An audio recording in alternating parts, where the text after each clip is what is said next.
Good evening, my friends. Tonight I am going to clarify one of the most misunderstood distinctions in all of my teachings.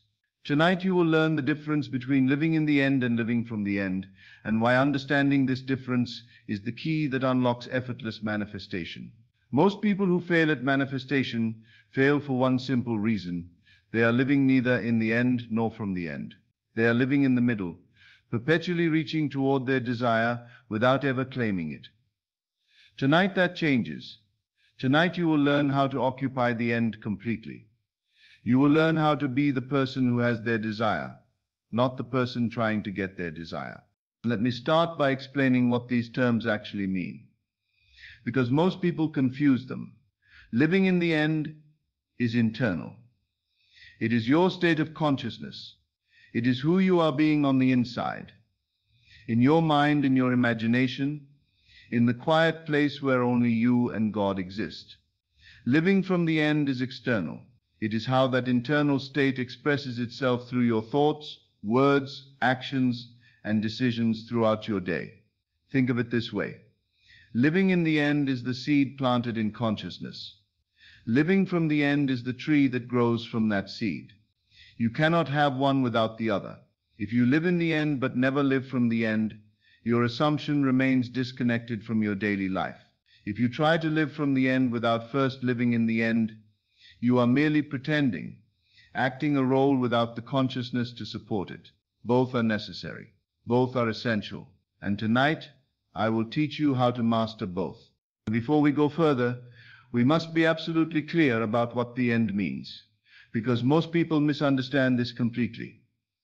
The end is not the physical manifestation appearing, or getting the thing you desire, or the moment it shows up in your bank account, or the day they call you back, or when your circumstances change.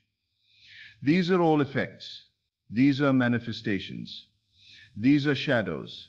The end is the state of consciousness of already having your desire, the inner knowing that it is yours, the assumption that it is done, the identity of being the person who possesses it. The end is a state, not an event. When I say live in the end, I am not telling you to imagine the future moment when your desire arrives. I am telling you to occupy the state of consciousness of already possessing it right now. This is why so many people struggle. They visualize getting their desire, the moment of receiving it, the excitement of achieving it, the process of obtaining it. But this is not the end. This is the bridge. This is the journey. The end is after you have had it for so long that it is normal, natural, and completely taken for granted. Let me give you an example. Suppose you desire wealth. Most people imagine checking their bank account and seeing money, receiving a promotion, getting a windfall. The moment they become rich. This is not the end. This is still in the middle. This is the process of becoming wealthy. The true end is 6 months after you became wealthy. You no longer think about money. You no longer check your account obsessively. You no longer feel excited about wealth. Why? Because you are wealthy. It is done. It is normal. It is who you are. Can you feel the difference? One is the journey to wealth. The other is the state of wealth. Always go to the state, never to the journey. Now let me teach you how to live in the end. How to occupy this state of consciousness completely. Living in the end means that in your consciousness, in your inner world, in the quiet place where only God sees, you have already received your desire. It is done. It is yours. It is fact. This is not hope. This is not belief. This is not positive thinking. This is assumption. It is accepting something as true now, regardless of current circumstances. When you truly live in the end, several things happen. First, your inner conversations change. Listen carefully to how you talk to yourself about your desire. Do you say, I hope this works out? When will this happen? I'm trying to manifest this. Maybe if I do enough techniques. These are the inner conversations of someone not living in the end. These are the thoughts of someone still reaching, still seeking, still in the middle. When you live in the end, your inner conversations sound like it is done. This is mine. I have this. Thank God this is already accomplished. You are not hoping for it, you are grateful for it, as though it already exists. Because in consciousness it does. Second, you stop seeking confirmation. When you live in the end, you do not need proof. You do not obsessively look at your bank account, hoping to see change. Why? Because you already know. The person who has their desire does not need to confirm they have it.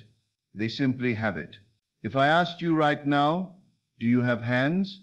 You would not need to check. You would not need proof. You would not need to look down and confirm. You simply know you have hands. This is the quality of knowing you must have about your desire when you live in the end. It is settled. It is certain. It is done. Third, current circumstances become irrelevant. When you live in the end, when someone points to your empty bank account and says, "But you're not rich," it does not disturb you. When they point to your relationship status and say, "But you're alone," it does not shake you. When they point to any current circumstance that contradicts your assumption, it rolls off you like water off a duck's back. Why? Because you understand that current circumstances are showing you the old state, the reflection of where your consciousness was. You are no longer there. You have moved to a new state. The mirror has not caught up yet, but you are not fooled by the old reflection. Think of it this way. If you smile at a mirror, but the mirror takes 5 seconds to show your smile, would you stop smiling just because the mirror still shows your frown? No. You would know the mirror is simply delayed. You would wait patiently, holding your smile, knowing the reflection must eventually match. This is how you relate to circumstances when you live in the end. They are the delayed mirror. You are not fooled by them. Fourth, you experience naturalness. This is perhaps the most important sign. When you truly live in the end, your desire feels natural. Not exciting, not impossible, not too good to be true. Natural, normal, ordinary. How do you feel about things you already have? Your name, your home, your own body. Do you feel excited about them every day? Do you think about them constantly? Do you affirm that they are yours? No, they are simply yours. They are so naturally yours that you take them for granted. This is the feeling you cultivate for your desire when you live in the end. It is so naturally yours, so completely assumed, that it would seem strange if it were otherwise. When you catch yourself getting excited about your desire, when you catch yourself hoping for it or yearning for it, this is a sign you have fallen out of the end. Excitement means it is still special, still separate from you, still something you are getting rather than something you have. Return to naturalness. Return to the simple knowing that it is yours. Now, once you have established this internal state, once you are truly living in the end in consciousness, that state must express itself in your daily life. This is living from the end. Living from the end means that your decisions, your words, your thoughts, your actions all flow naturally from the state you occupy in consciousness. You are not pretending. You are not forcing. You are not acting as if. You are simply being yourself. And yourself is now the person who has their desire. Let me show you what this looks like in practice. Your thoughts naturally conform to the end. When you live from the end, you do not have to consciously monitor every thought.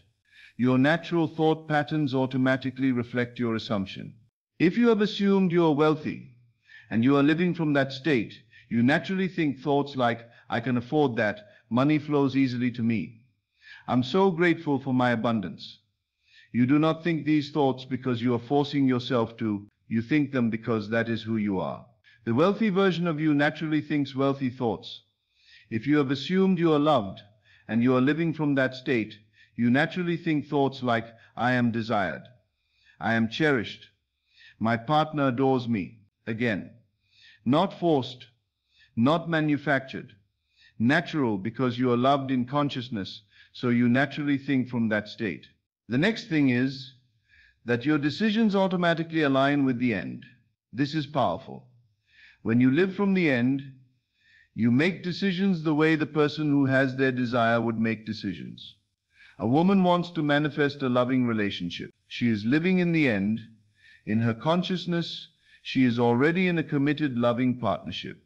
Now, throughout her day, opportunities arise. A friend invites her to a singles event. She declines naturally, effortlessly, because she is not single. She is already in a relationship in consciousness. The person in a relationship does not go to singles events seeking a partner. Is she forcing herself to decline? Is she pretending? No, she is simply making the decision that naturally flows from her state. Or suppose a man has assumed he is successful in his career. He is living from that state. When someone asks him about his work, he does not complain. He does not speak about his job with resentment or frustration. He speaks about it the way a successful person would, with confidence, with pride, with the natural self-assurance of someone who knows their value. He is not acting. He is that person. Here is something profound. When you truly live from the end, right action flows naturally. You do not have to figure out what to do. You do not have to force yourself to take steps. You simply move through your day as the person you are in consciousness, and the right actions unfold naturally. A man assumes he is healthy. He lives from that state. Does he have to force himself to make healthy choices? Does he have to use willpower to exercise or eat well? No, the healthy person naturally chooses healthy foods, naturally enjoys movement, naturally takes care of their body. Not because they are trying to become healthy, but because they are healthy. This is the effortlessness I speak of. When you live from the end, manifestation is not work. It is not struggle. It is simply the natural unfolding of who you are. Now let me show you where most people go wrong, because understanding these mistakes will help you avoid them. Mistake number 1, trying to live from the end without living in the end. Many people try to act wealthy, speak confidently, make decisions from abundance, but underneath in their consciousness they still feel poor. This is exhausting. This is pretending. This is fake it till you make it, and it does not work. You cannot live from a state you are not in. First, establish the internal state. Occupy the consciousness of having your desire. Live in the end, then and only then will living from the end become natural and effortless. Mistake number 2, living in the end only during practice. Some people do their techniques at night. For 20 minutes they live in the end. They feel wealthy, loved, successful. But then they wake up in the morning and immediately return to the old state. Throughout their day they think from lack. They speak from limitation. They make decisions from their current circumstances. This is not living in the end. This is visiting the end briefly and then leaving. Living in the end must become your dwelling state, not something you do for 20 minutes, not something you practice during meditation, your permanent state of consciousness. Mistake number 3, confusing excitement with the end. Many people think they are living in the end because they feel excited about their desire. I'm so excited to be wealthy. I can't wait to be in this relationship.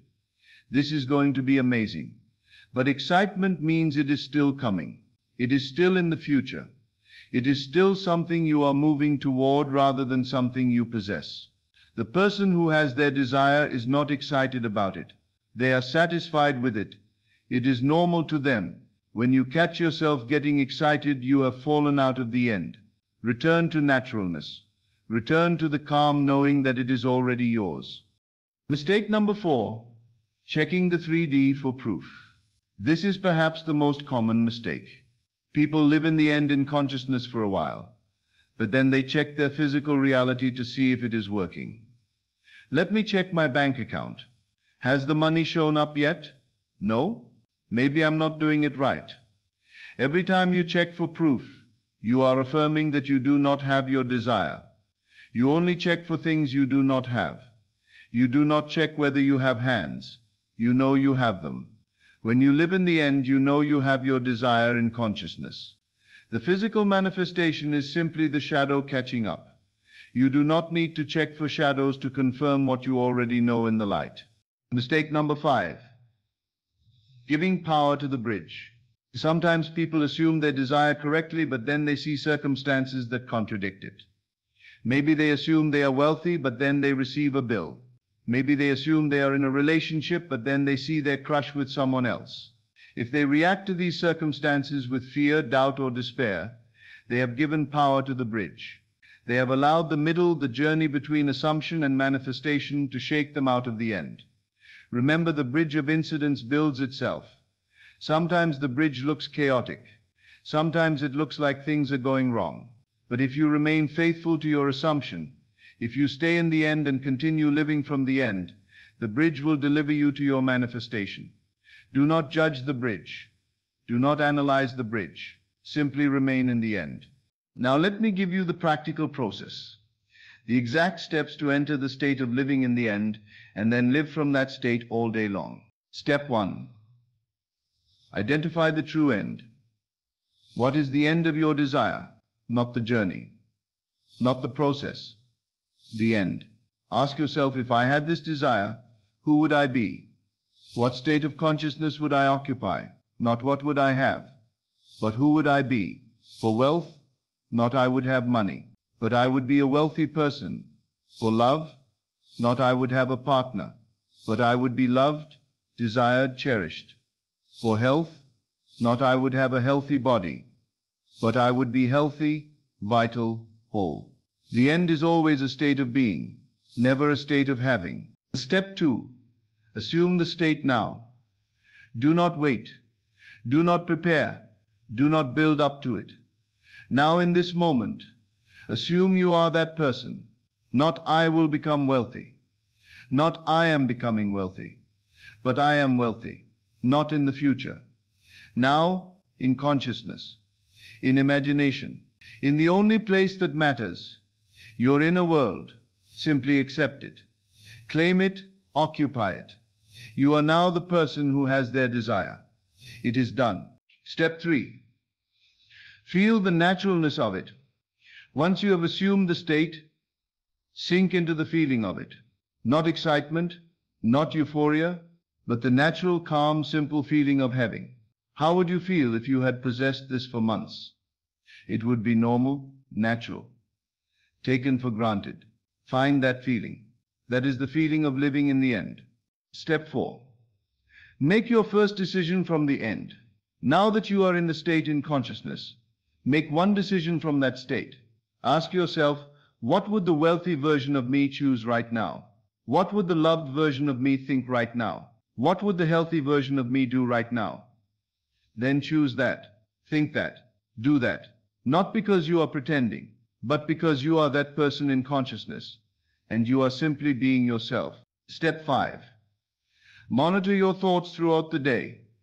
As you go through your day, observe your thoughts. Are you thinking from the end or toward the end? Toward the end, I hope this works. When will it come? I need to manifest this. From the end. It is done, this is mine. I am so grateful for this. Every time you catch yourself thinking toward the end, stop, reset. Return to thinking from the end. This becomes easier with practice. Eventually, thinking from the end becomes your default. Step 6. Ignore contrary evidence. When you see circumstances that contradict your assumption, and you will see them, because the mirror always lags, do not react to them, do not let them shake you. Simply recognize this is the old reflection. This is the shadow of where I was. I am no longer there. I am in a new state, and the shadow will catch up. Then return to your assumption. Return to living in the end. Step 7. Fall asleep in the end every night. This is crucial. The state you fall asleep in impresses the subconscious most deeply. Every night before you drift off to sleep, return to the state of the wish fulfilled. Feel yourself to be the person who has their desire. Let that be the last conscious thought before sleep takes you. Your subconscious works all night from that assumption, building the bridge, arranging circumstances, creating your new reality. Step 8. Wake up in the end every morning. The moment you wake, before you get out of bed, before you check the news, before you think about your day, return to the state. Assume your desire is fulfilled. Feel it, know it, be it. This sets the tone for your entire day. You begin in the end, and you live from that end throughout the day. Let me tell you about a man who truly understood this principle. He desired to own a specific home in a specific location. But his finances were not where they needed to be. His circumstances said it was impossible. Most people in this situation would have visualized getting the home. They would have imagined the day they signed the papers, the excitement of moving in, the joy of ownership. But this man understood. He did not visualize getting the home. He assumed he already owned it. Every night he fell asleep imagining himself in the home, not moving into it, not buying it, but living in it as though he had owned it for 6 months. He imagined sitting in his favorite chair, looking out his favorite window, feeling the deep satisfaction of being home. This was living in the end. And during his days he lived from that state. When friends asked where he lived, he described the neighborhood, not with longing, but with the familiarity of someone who lived there. When he made decisions about furniture or decor, he thought about what would fit in his home, not someday, but now. Was he lying? Was he pretending? No.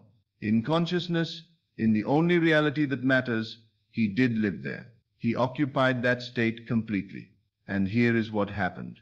Within 3 months, a series of seemingly unrelated events unfolded. An unexpected financial opportunity arose. The home he desired came on the market at the exact moment he had the means to purchase it. Circumstances that had seemed impossible suddenly became inevitable. The bridge built itself perfectly, naturally, effortlessly, because he remained faithful to his assumption. He lived in the end, and he lived from the end, and the physical world had no choice but to conform. Let me share with you the ultimate secret of living in and from the end. When you truly occupy this state, when you genuinely live in the end in consciousness and naturally live from the end in your daily life, something remarkable happens. You stop caring when it manifests. Not because you have given up, not because you do not want it, but because you already have it in the only place that matters, consciousness. And when you have it in consciousness, when you are living as the person who possesses it, when every thought and word and decision flows naturally from that state, you are content, you are satisfied, you are complete. The physical manifestation becomes a bonus, a pleasant confirmation, a shadow finally catching up to the substance. But you no longer need it to feel fulfilled, because you are already fulfilled in consciousness. This is the paradox. The moment you stop needing the manifestation is the moment it rushes toward you. Why? Because you have finally, completely, totally occupied the state. You are living in the end. You are living from the end. There is no gap, no lack, no reaching. You are the person who has their desire, and the universe must reflect that. Tonight before you sleep, you are going to live in the end. Choose your desire. Identify the true end, not the journey, but the state of consciousness of already having it. Now assume that state, not tomorrow, not when you feel ready. Now you are that person. It is done. You have your desire. Feel the naturalness of it, the calm knowing, the simple acceptance. This is living in the end. Tomorrow when you wake, return immediately to that state, and throughout your day live from it. Think from it. Speak from it. Choose from it. When you catch yourself falling out of the state, and you will especially at first simply reset. No judgment, no frustration, just return to the end. Do this consistently. Morning and evening establish yourself in the end. Throughout the day live from the end. And watch as your consciousness, which is the only reality, impresses itself upon the physical world. Watch as circumstances shift. Watch as the bridge builds itself. Watch as the shadow finally catches up to the light. Here is the final truth. Living in the end is the state. Living from the end is the expression of that state. Master both, and manifestation becomes effortless. Not because you are trying less, but because you are more. You are not the person seeking their desire. You are the person who has their desire.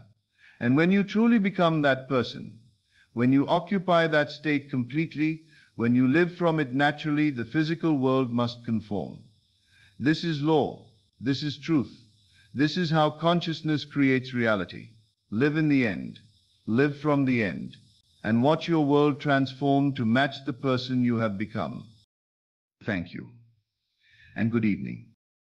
As always, thank you for joining me on this journey into the depths of consciousness. Remember, you are not here by accident. You are here because your soul is ready for this truth. Take these teachings and let them transform not just your mind, but your entire reality. Until we meet again in consciousness, keep assuming your greatness and living from the end of your desires. This is Best of Lectures, and I'll see you in the next video.